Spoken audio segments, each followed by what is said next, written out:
Live from the world's capital markets, here are the financial headlines, brought to you by Legion Academy. Hello and welcome to Friday's Daily Financial Reports.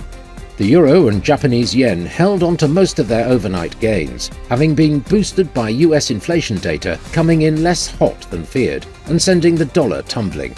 Billionaire Masayoshi Son's SoftBank Group is expecting to post a $34 billion gain by cutting its stake in Japanese e-commerce giant Alibaba by more than one-third, as the Japanese conglomerate continues to unwind its most successful investment to date to bolster its coffers amid the uncertainty of China's regulatory crackdown.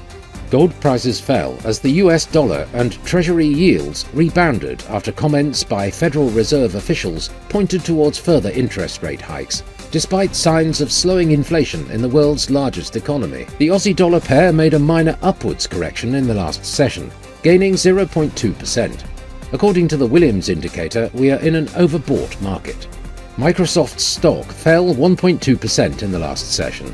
According to the stochastic indicator, we are in an overbought market. The dollar got a slight bump of 0.1% against the yen in the last session.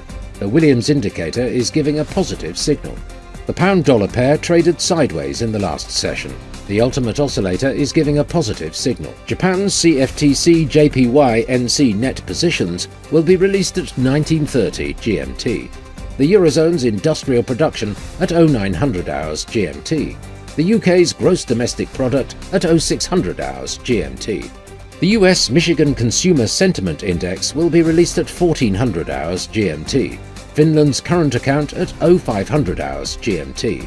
The US Export Price Index at 12:30 GMT. We hope that you've enjoyed Friday's Market Outlook. On behalf of all of us here, we wish you a productive trading day.